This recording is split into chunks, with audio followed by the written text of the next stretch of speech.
우리 9월부터 시작해서 계속해서 예수 닮기를 시리즈를 진행하고 있습니다. 어떻게 보면 저희 교회는 굉장히 멋진 여정을 떠나고 있다고 저는 생각을 합니다. 우리가 그토록 닮아가야 할 예수에 대해서 이렇게 하나하나 세심하게 들여다볼 수 있는 계기가 있다는 것 너무도 감사한 일이죠. 그래서 예수님을 닮아 사랑하고 기뻐하고 화평하는 삶을 살아야겠다.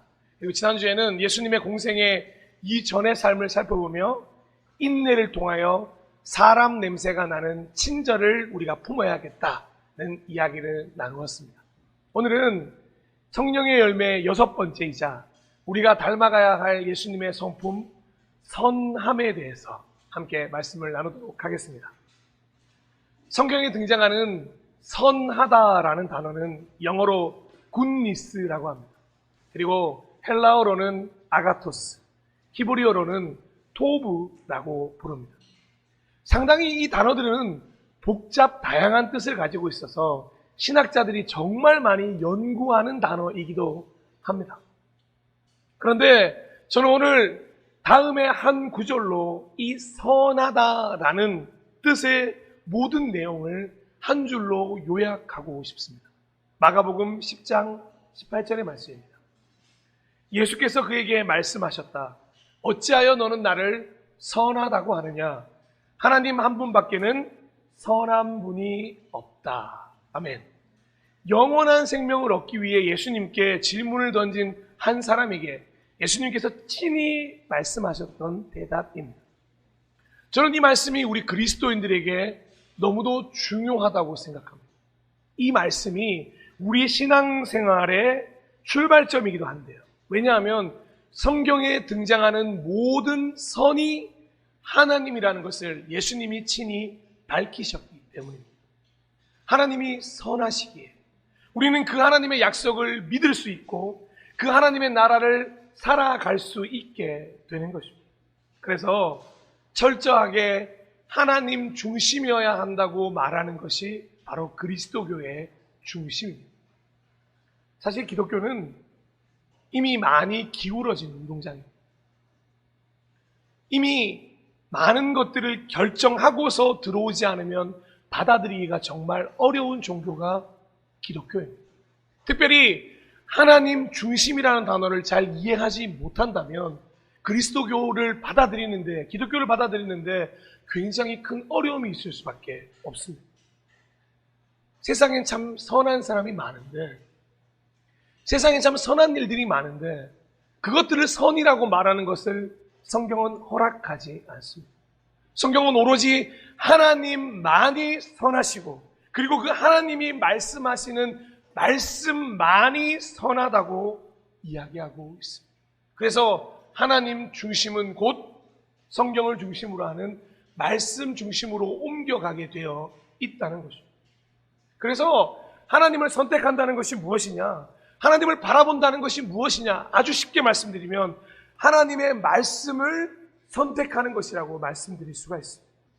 오늘 설교의 결론을 오늘 미리 말씀드립니다. 하나님의 말씀을 선택하는 것이 성령의 열매 중 6번째 열매인 선함, 그리고 우리가 닮아가야 할 예수님의 성품인 선함이라는 것입니다. 그러니까 선함은 뭐라고요? 하나님의 말씀을 선택하는 것이라. 그래서 오늘 설교의 제목이 악함을 분별하고 선함을 선택하기 위하여라고 짓게 된 것입니다.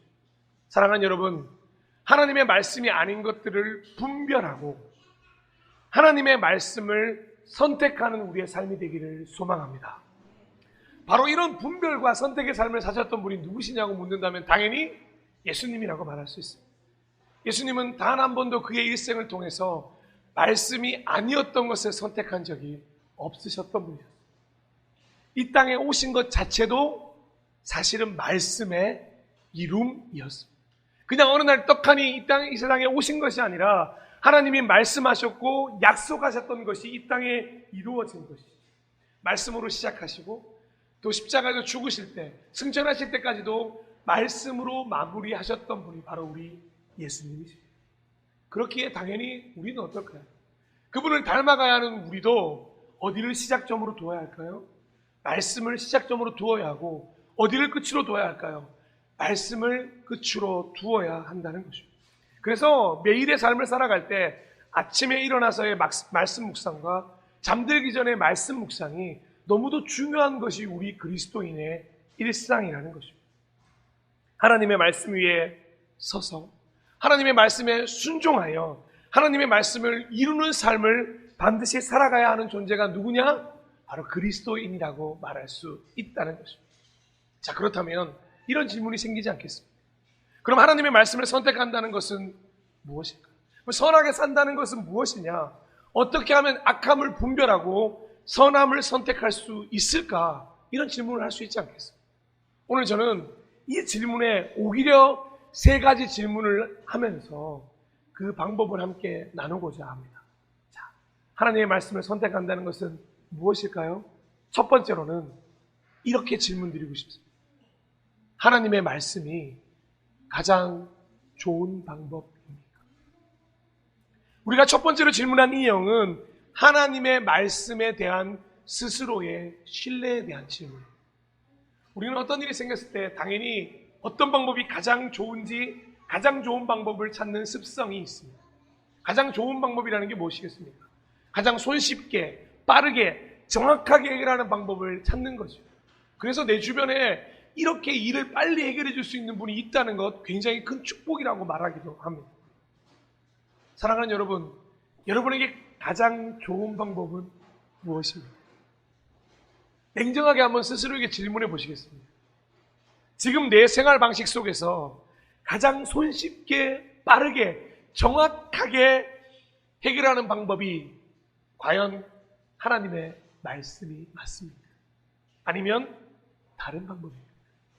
조금 더 깊게 생각해 보기 위해 이 말씀을 잠깐 함께 나눠보도록 하겠습니다. 사무엘상 23장 2절, 4절, 10절, 12절에 또 그 외에도 많이 등장하는 단어죠. 그래서 다윗은 주님께 여쭈었다. 왜 많은 사람들이 다윗을 존경하는지 알고 있습니다만 제가 다윗을 존경하는 유일한 것은 바로 오늘 이 말씀 때문에, 이 구절 때문에 제가 정말로 다윗이 저에게는 닮고 싶은 믿음의 선배입니다. 다윗은 하나님께 언제나 여쭈었습니다. 하나님께 여쭙지 않았을 때는 어떤 일이 생겼는지 너무도 잘 알고 있기 때문에 그의 일상은 매 순간이 하나님께 여쭙는 것으로 시작했습니다. 그래서 더욱더 다윗의 인생은 하나님께 질문함으로 인해서 성공하고 실패를 경험하고 이 양쪽이 완전히 갈려있던 삶이었다. 다윗에게 가장 좋은 방법이 무엇이었냐? 하나님께 여쭙는 것이었다는 것이죠. 하나님의 음성을 듣는 것, 하나님의 방법을 듣는 것이 가장 좋은 방법이라는 확신이 있었기 때문에 한 나라의 왕이었던 다윗은 그 삶을 선택했던 것입니다. 사실 그리스도인들도 머리로는 다 알고 계십니다. 여기 앉아 계신 여러분들도 다 하나님의 말씀이 가장 좋은 방법이라는 것을 알고 계실 것입니다. 그런데 왜 이 방법을 잘 사용하지 못하는지 아십니까? 답이 더디게 올 때가 많기 때문에. 어떤 분들이 이렇게 얘기하세요. 저도 다윗처럼 하나님께 묻자마자 하나님이 대답하시면 내가 왜 다윗처럼 안 살겠습니까? 그런데 나는 맨날 질문하는데 답이 더디 올 때가 많습니다. 그래서 나는 그 방법을 별로 신뢰하지 않습니다. 예, 그 말씀에 동의합니다. 때로는 아예 답이 안 올 때도 있습니다. 너무너무 더디게 와서 정말 이게 맞는지 아닌지 의아할 때도 많이 있는 것이 우리의 삶이 맞습니다. 그런데 저는 오히려 그분에게 이렇게 반문하여 질문합니다. 그럼에도 불구하고 계속해서 질문하고 계십니다. 그럼에도 불구하고 계속해서 하나님께 여쭙고 계십니까? 답이 더디게 올지라도 하나님께 기도하고 여쭙고 계십니까? 그저 한두 번 정도의 바로 응답이 아니라고 해서 하나님의 방법이 가장 좋은 방법이 아니라고 이미 확신하신 것은 아니십니다. 몇 번의 경험을 해보니 하나님이 제일 좋은 방법이 아니더라고요. 하나님의 방법이 제일 좋은 방법이 아니더라고요. 말씀이 좋은 방법이 아니더라고요. 라고 확신하고 계신 것은 아니십니까? 사실 몇 번 해보지 않고 우리는 이미 결정할 때가 많이 있다는 거죠. 그래서 여기서 우리는 중요하게 생각해야 될 것이 하나 있습니다. 바로 손쉽게, 빠르게, 정확하게라고 하는 가장 좋은 방법에 대한 환상을 버리셔야 한다는 거죠.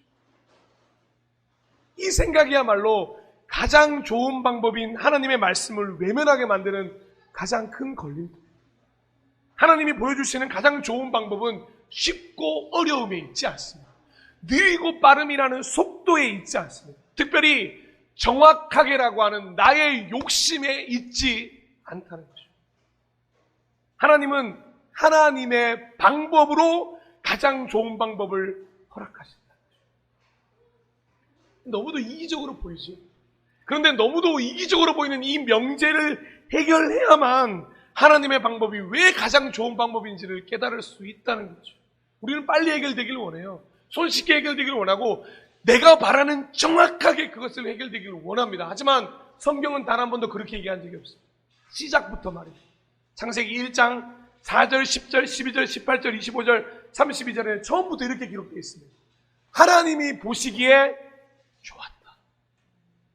성경은 단 한 번도 사람이 보기에 좋았다라고 기록되어 있지 않습니다. 왜냐? 이 세상은 하나님이 보시기에 좋은 방법으로 창조되었기 때문에. 그래서 모든 세상은 하나님이 보시기에 좋은 방법으로, 가장 좋은 방법으로 이미 세팅이 되어 있다는 것이죠. 그래서 이 반대말이 등장할 때마다 성경은 긴장의 시대를 맞이하게 되는 것입니다. 수많은 구절이 있지만 역대하 29장 6절, 36장 5절, 36장 12절 등에 등장하는 하나님 보시기에 악을 행하여, 완전히 다른 말이지 않습니까? 하나님 보시기에 좋았다. 하나님 보시기에 악을 행하였다. 그 기준이 누구라고요? 정확히 하나님. 하나님의 방법을 버렸기 때문에 하나님의 방법으로 살아가야 하는데, 그 방법이 가장 좋은 방법인데 그 선함을 버리고 하나님 보시기에 악함을 선택했던 이스라엘 백성에게는 어떤 일이 있었는지 우리는 구약 전체를 통해서, 아니 어떻게 보면 우리 인생을 통해서 우리는 깨달은 삶을 살고 있는지도 모르겠습니다. 그래서 우리는 하나님의 땅 가나안을 목전에 두고 있는 여호수아에게 하나님이 친히 찾아오셔서 해주셨던 한 가지 말씀을 오늘 좀 깊게 묵상해야 할 것 같습니다. 여호수아 1장 8절 말씀입니다. 이 율법책의 말씀을 늘 읽고 밤낮으로 그것을 공부하여 이 율법책에 쓰여진 대로 모든 것을 성심껏 실천하여라. 여기서부터 한번 같이 읽을까요? 시작. 그리하면, 아멘. 이 구절만 읽으시면 큰일 납니다. 우리는 이 구절을 좋아해요. 그리하면 빼고 내가 가는 길이 순조로울 것이며 내가 성공할 것이다. 얼마나 멋있는 말입니다. 그런데 앞에 있는 단어를 우리가 왜 잊어버리는 걸까요? 그리하면. 성경 어디에도 하나님의 말씀을 선택하는 것이 가장 손쉽고 빠르고 정확하다고 말씀하시지 않았습니다. 하지만 분명하게 가장 좋은 방법이라고 약속하셨는데, 하나님의 방법을 선택하는 인생은 순조로울 것이며 성공할 것이라고 분명하게 축복해 주셨습니다. 우리가 이 축복을 누리셔야 됩니다. 정말로 인생이 순조롭기를 원하십니까? 저는 우리 자녀들이 이 축복이 있었으면 좋겠어요. 사랑하는 우리 자녀들이 순조로웠으면 좋겠어요. 그리고 인생에 성공했으면 좋겠습니다. 그러기 위해서 하나님의 말씀이 가장 좋은 방법이라는 것을 저는 반드시 가르쳐 주고 싶습니다. 우리 사랑하는 자녀 여러분, 하나님의 말씀이 가장 좋은 방법입니다. 그 어떤 사람도, 그 어떤 책도, 그 어떤 유튜브도, 그 어떤 내용도 하나님의 말씀보다 좋은 방법은 없습니다. 모든 문제 해결의 가장 좋은 방법이 바로 이 말씀에서부터 시작한다는 것을 우리는 첫 번째 질문 통해서 한번 생각해 보아야 한다는 것입니다. 그럼 두 번째 질문은 무엇일까요? 더 원초적인 질문입니다. 하나님의 말씀을 읽고 있습니다. 하나님의 말씀이 가장 좋은 방법이라는 것을 깨달은 이라면 반드시 이어져야 할 행동이 있습니다. 바로 말씀을 읽기 시작하는 삶.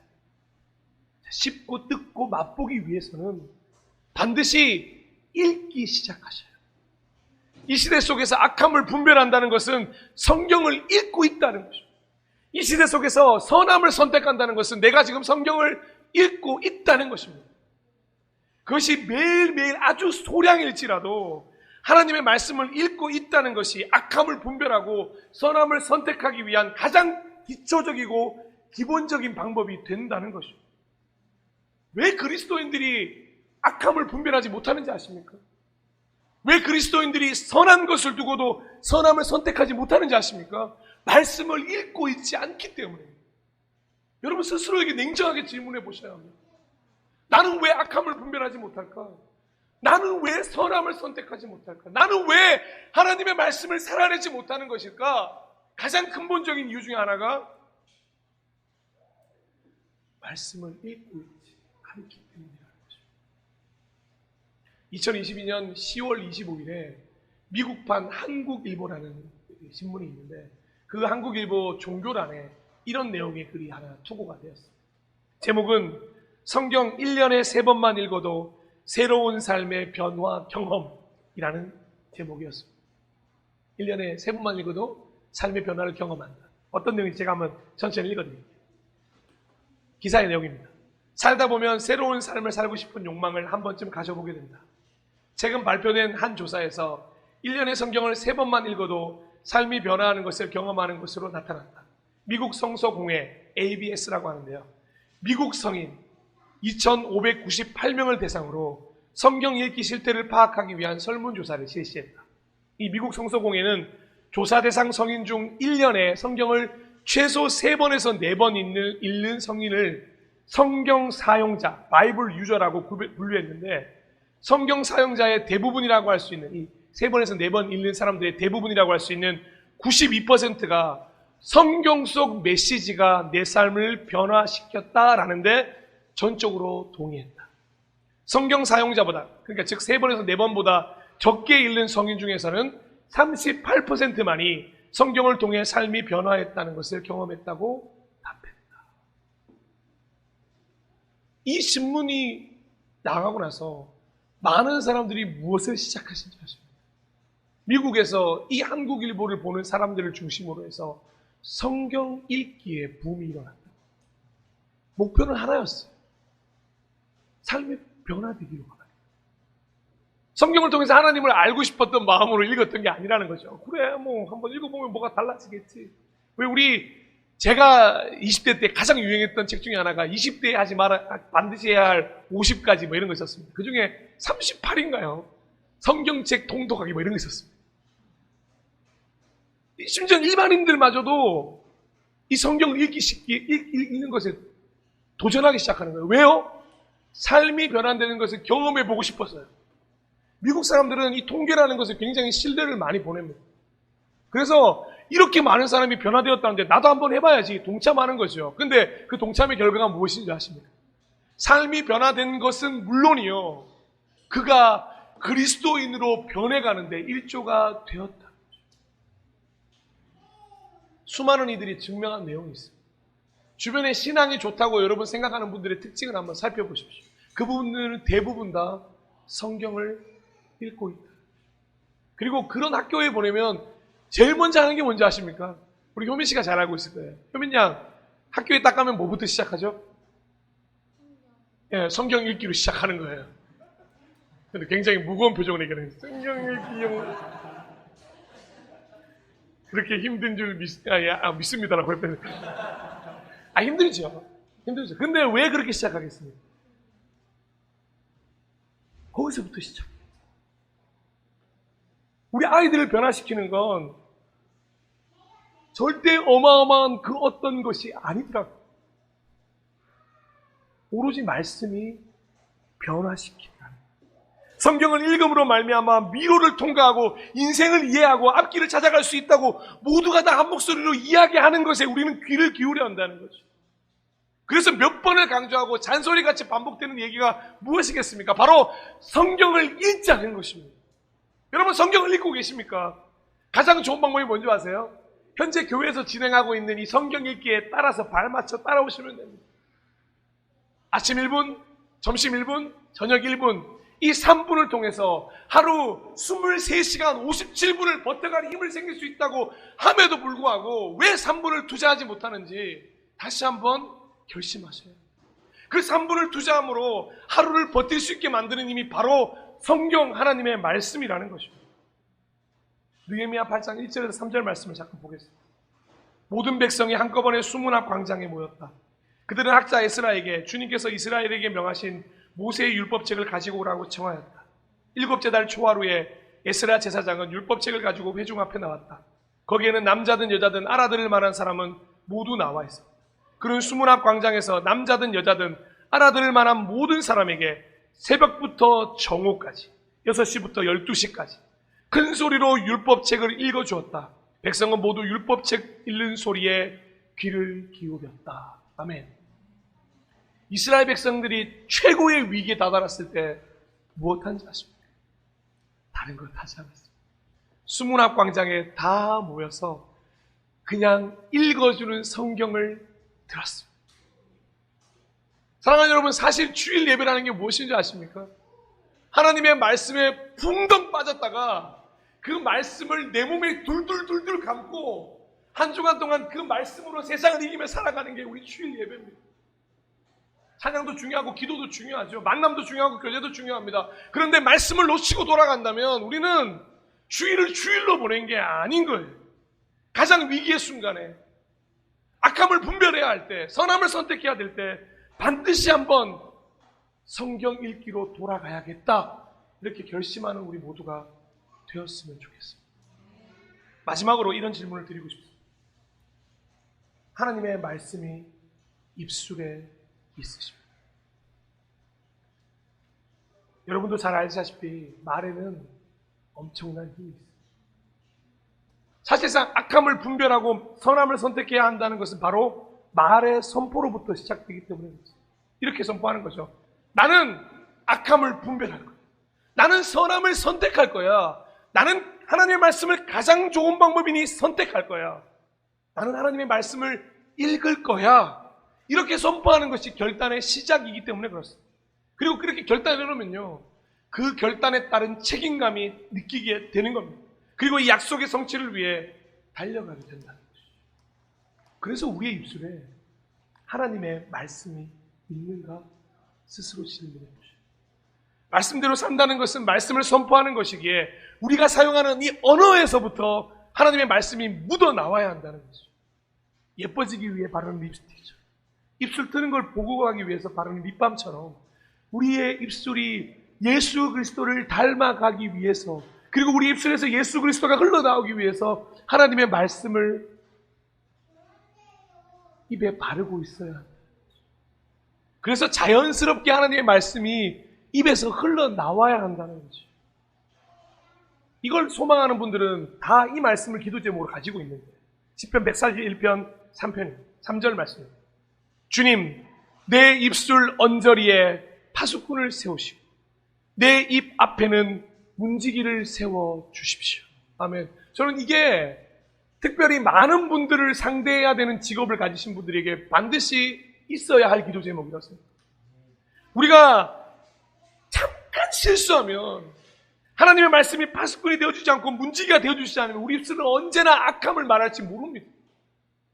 언제 선함을 버리게 될지 모릅니다. 너무도 쉽게 우리의 입술은 범죄할 때가 있다는 거죠. 의식하지 못한 채로 하지 말아야 할 말이 입술에 두기도 합니다. 반드시 경계해야 합니다. 제가 주일에 말씀을 전하고 나서 가끔씩 정말로 원치 않는데 부부싸움을 할 때가 있습니다. 한 10년에 한 번 있을까 말까 하는 일이에요. 근데 주일날 다툼을 해봐야 손해는 늘 저한테 찾아옵니다. 왠지 아십니까? 그 설교 제목 그대로 저를 공격하기 때문에 그렇습니다. 예를 들면 사랑하고 기뻐하라 화평하라라고 한다 그러면 제가 뭐 이렇게 예를 들어 이것 좀 이렇게 해주세요. 그런데 화가 났어요. 그러면 이게 당신이 말하는 사랑이에요? 이게 당신이 말하는 기쁨이고 이게 당신이 말하는 화평이에요? 그러면 제 입술에 제가 잘못했습니다. 같아야 되는데 그것도 잘 안 돼요. 또 거기서 또 한 번 더 공격합니다. 그러면 이게 당신이 말하는 인내입니까? 참 친절하시네요. 라고 어떤 분이 그렇게 하시더라는 거죠. 사랑하는 여러분, 우리가 입술에 뭐가 있냐에 따라서 만나는 사람마다 나가는 말이 다릅니다. 입술에 하나님의 말씀이 없는데 어떻게 하나님의 말씀이 나가겠습니까? 어떻게 살아가는 자녀에게 하나님의 말씀이 있다고 말하겠습니까? 어떻게 만나는 사람마다 축복의 언어를 쓰고 사랑의 언어를 쓸 수 있겠습니까? 저는 우리 모두가 한 마음으로 우리 전집사님을 위해서 기도했을 때 저는 기적이 일어날 거라고 믿었어요. 근데 사람들은 기적이라는 거 어떻게 얘기하냐면 3주 만에 일어나 걸었더라 뭐 이런 걸 기적이라고 생각하는 거예요. 그건 기적이 아니라 제가 볼 때 전 세계 과학 잡지, 의사 잡지에 올라야 될 일이고요. 근데 여러분, 이제 겨우 어제가 4주 차였어요. 일이 있은 지 4주였어요. 4주였는데 움직이신다니까요. 이제 태어나신다니까요.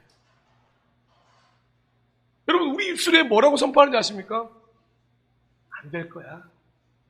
에휴, 못 일어날 거야. 이렇게 얘기하신 분 한 분이라도 있으셨습니까? 저는 없는 줄로 믿습니다. 뭐라고 다들 말씀하셨습니까? 곧 만날 거. 곧 일어서실 거. 곧 회복되실 거. 이렇게 말씀이 입술이 있을 때 어떤 일이 벌어졌나요?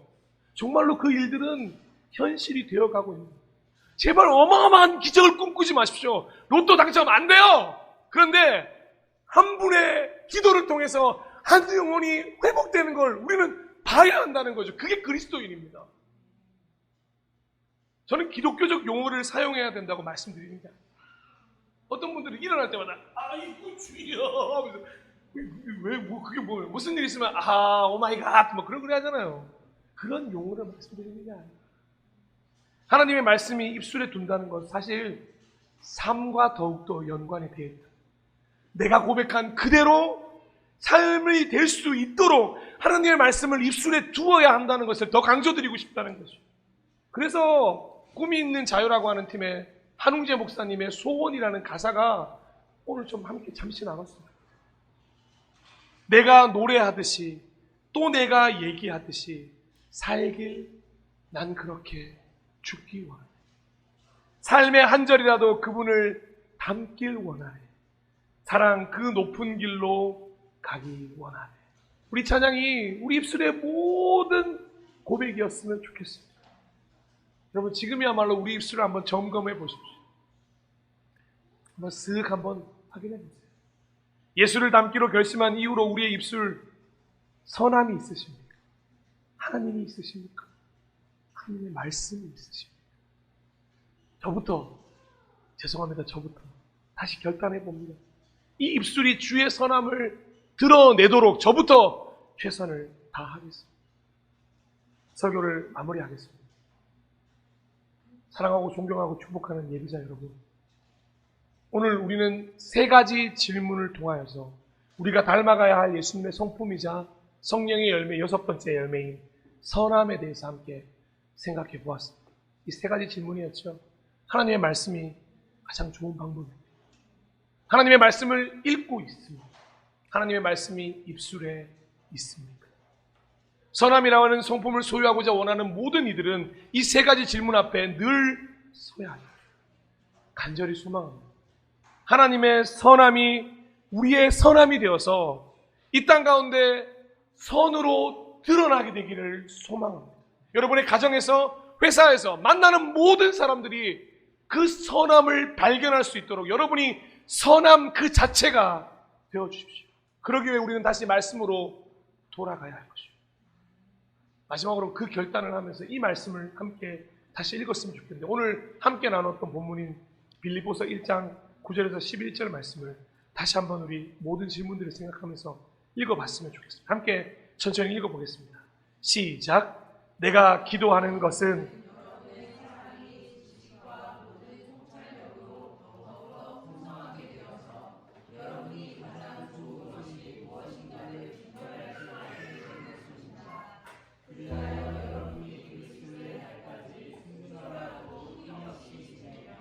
예수 그리스도께서 주시는 의의 열매로 가득 차서 하나님께 영광과 찬양을 드리게 되기를 나는 기도합니다. 아멘. 사랑하는 여러분, 우리 모두 그리스도께서 오시는 날에 깨끗하고 흠없는 모습으로 서게 되기를 축원합니다. 그런 마음으로 함께 찬양 드릴 텐데요. 주는 완전합니다라는 찬양이 있습니다. 예, 우리는 때로 넘어지고 힘들죠. 하지만 주님은 완전하시니 우리 다시 한번 그 길을 따라가고 그날에 우리 이루실 주님을 찬양하는 그런 마음으로 함께 고백했으면 좋겠습니다.